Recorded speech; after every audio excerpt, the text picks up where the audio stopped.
Hello, my name is Susan Ledbetter. And I'm Phil Hathcock. Thank you for serving as members of our Arkansas United Methodist Church Staff Parish and Pastor Parish Relations Committees.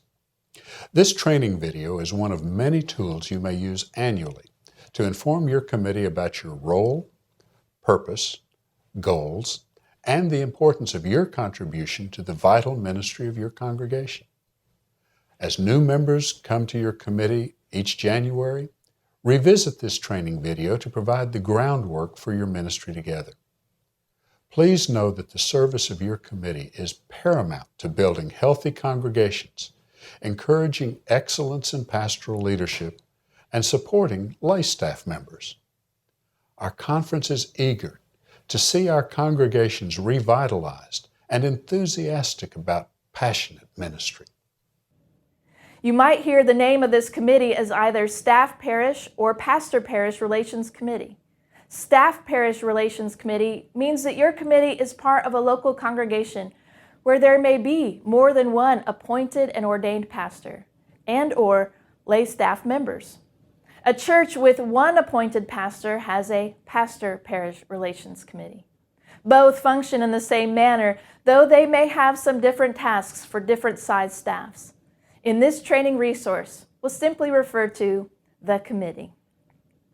Please covenant with God and one another to pray continually for your pastor's family, and the staff and all servant leaders who give themselves to shape the work of your congregation to fulfill our mission to make disciples of Jesus Christ, equipped to transform the world with excellence and passion.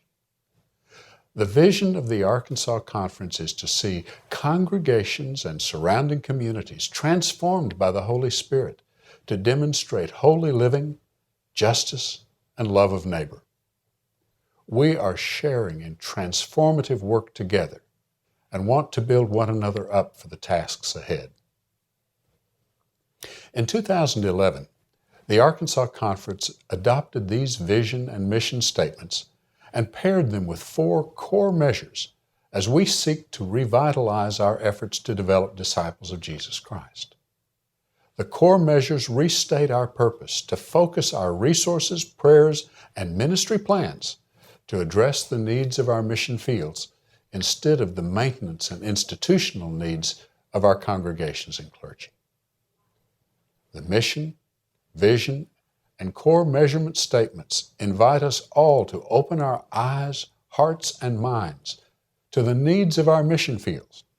That is, knowing our internal and external mission fields, which are ripe for harvest for God's kingdom.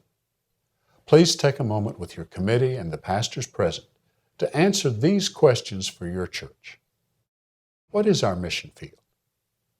Whom does God want us to reach with God's good news? How are we doing in reaching our mission field, both internal and external?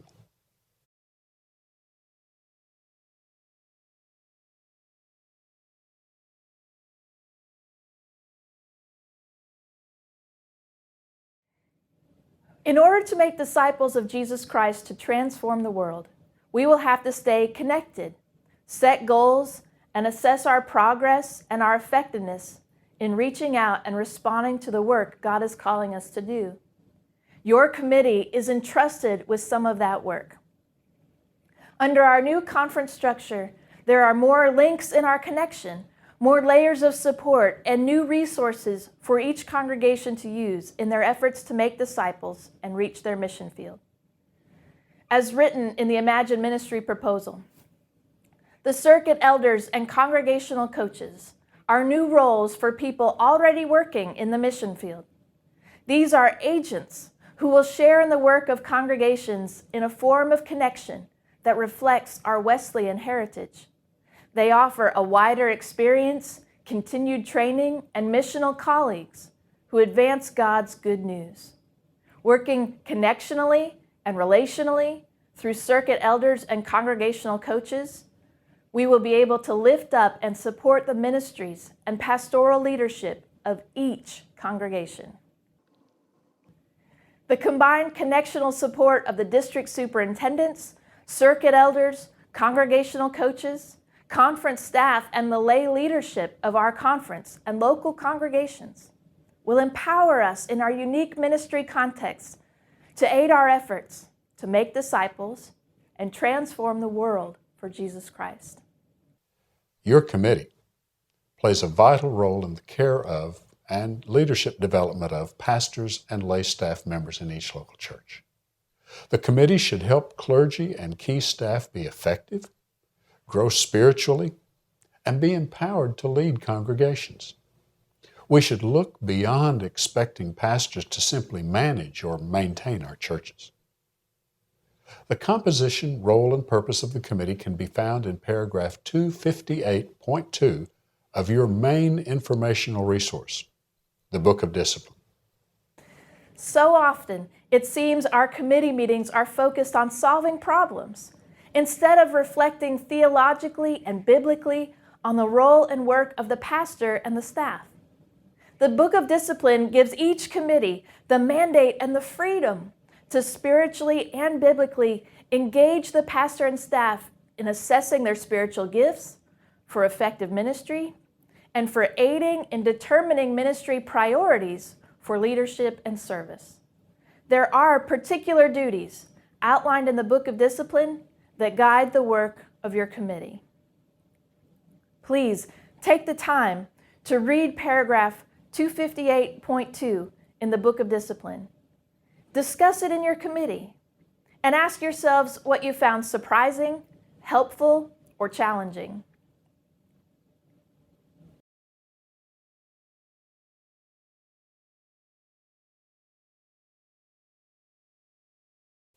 The Staff Parish or Pastor-Parish Relations Committee has a specific composition and key roles to fulfill in meeting the expectations outlined in the Book of Discipline. Take note of the people on the committee. Do you represent the various groups and segments of your congregation and the mission field in your community? The committee should be composed of professing and associate members of the local church, people who are engaged in and attentive to their own spiritual growth. The lay member of the annual conference and the lay leader of the charge are ex officio members. The members of the committee are elected annually through the nominations process of the Committee on Nominations and Leadership Development, and they're voted on at the annual charge conference. Those who cannot be a part of the committee are paid staff members, immediate family members of the pastor or staff, or more than one member of the same household. Everyone who is a part of your committee should be able to speak the truth in love. There is a time and place for critique and honest sharing, and your committee should be a place for sharing concerns, but also a place for grace when telling difficult truths. The committee is to be composed of between 5 and 9 persons, in addition to the lay member of the annual conference and the lay leader. It is hoped that your committee will include youth and young adults.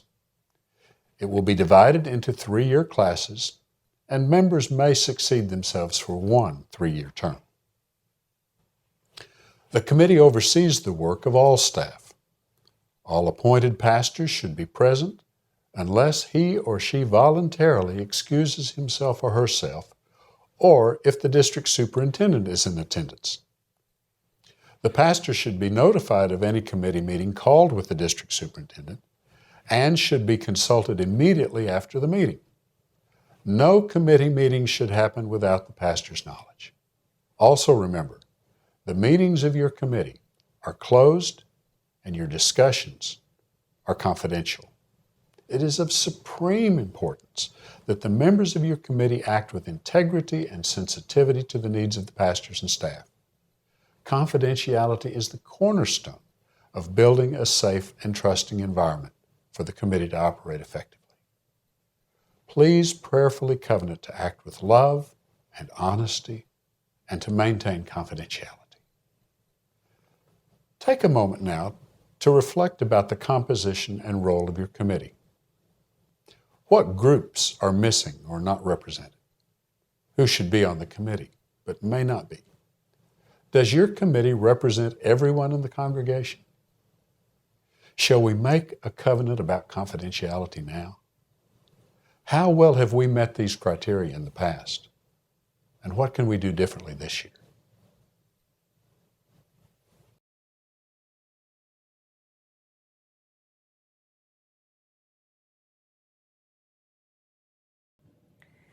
There is an annual rhythm to the work and connectional requirements for your committee to follow. The deadlines and content of paperwork and forms may change. The district office, though, will send current communication and forms directly to the pastor and to your committee chair throughout the year. All forms and a growing library of resources to help interpret and organize your work are available on the conference website at www.arumc.org.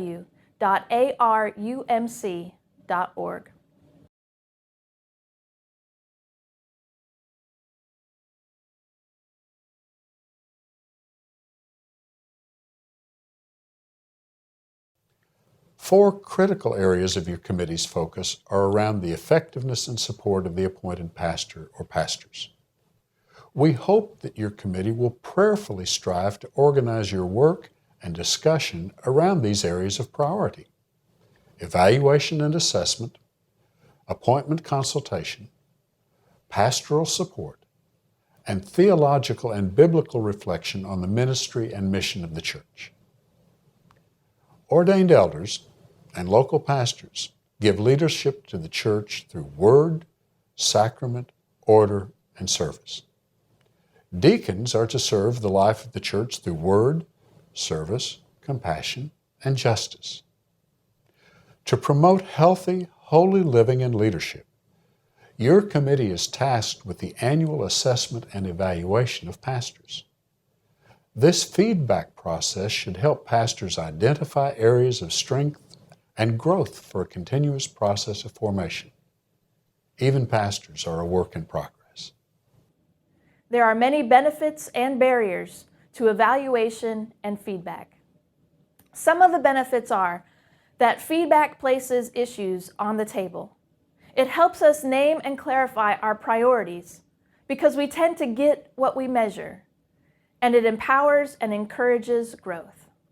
Barriers might include confusion about our roles, uncertainty about the purpose or consequences of evaluation, an unwillingness to confront, or an absence of trust. Your committee will successfully foster a grace-filled and honest environment for evaluation when there is an atmosphere of trust and a spirit of hope. Evaluation is helpful when the criteria are clear, when the needs are diagnosed, and when the prescribed change is articulated in a context which is open and caring. The relationship of pastor and laity is always changing and growing when evaluation is productive. Please provide your pastor with feedback that is specific and clear. Encourage the pastor to describe in his or her own words what they heard communicated during the evaluation process. The assessment forms may change somewhat each year, but their intended purpose is always to help the pastor and the congregation reach for excellence and passion for serving Christ and making disciples to transform the world. Anticipate your evaluation process resulting in outcomes that illuminate change and growth. Such outcomes might be reordering of priorities, revising expectations, continuing education, increasing and articulating the needs for volunteers, adding paid staff, creating accountability structures, or requesting a change of pastoral appointment. It is helpful after the formal assessment process to evaluate the process itself. After you complete an evaluation cycle, take some time with your committee and pastor to answer some helpful debriefing questions, such as, were there surprises? Where do you agree or disagree? Is this consistent with your previous evaluations? What have you learned from this evaluation? What are you going to do with what you have learned? How can we help you accomplish this goal? The evaluation and assessment will assist your committee when the annual consultation process begins. Your committee will submit to the district superintendent a consultation form indicating your assessment of the continuing pastoral leadership needs of your congregation. This input advises the appointive cabinet in its discernment process for matching pastors to congregations, but it is not the only factor in determining such decisions. The consultation process culminates in January for each pastor, and appointments are finalized as the reading of the appointments are shared at the annual conference meeting in June. Appointments for pastors are for 1 year at a time. Staff Parish Relations committees will also assist the pastor with staff job descriptions and evaluations.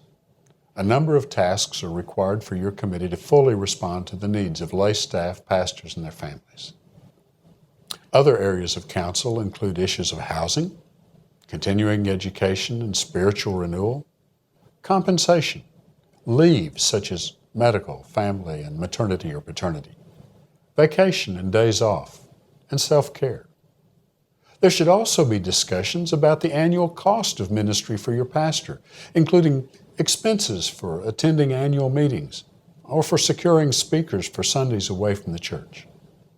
If you see your role as primarily to nurture, encourage, support, strengthen, and respect your pastors, staff, and their families, talk about how you should do that. Here are some suggestions. First, pray for your pastor daily. Ask questions like, how is it with your soul? How has this year been for you? What's your favorite thing about pastoral ministry? What does the parsonage need? Or what would your spouse say? As a committee, commit to knowing some of the following. Know what ministry involves. Understand itinerancy and how it affects your church. Meet regularly as a committee, formally, but also meet with your pastor informally. Ask questions and listen to the answers. Inquire about the parsonage and office needs. Know what your pastor's work week is like. Ask them how long it takes to prepare for a funeral or write a sermon or prepare a Bible study or plan a worship service. Ask them how much time each week is spent visiting hospitals and nursing homes or visiting prospective members or doing administrative tasks. Are you ready to get going? As you prepare to organize your meetings, commit to confidentiality and to creating a safe, grace-filled space for honest communication. Remember some important points of meeting protocol. Be sure to meet at least quarterly and take minutes at each meeting. Make sure the pastor and all appointed clergy are aware of and present at the meetings unless the district superintendent is present. Adhere to a strict covenant of confidentiality.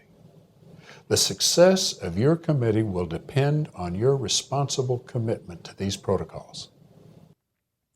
There are many resources available to you. Become familiar with the Book of Discipline and the online library of resources on the conference website.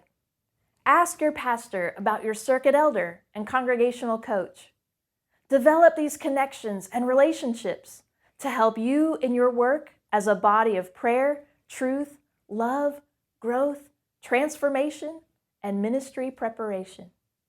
Note the email contact information for your district superintendent.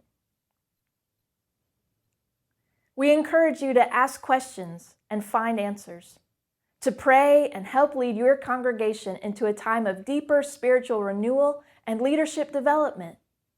Thank you for your willingness to serve and your commitment to Christ. God bless you, and thank you for your service.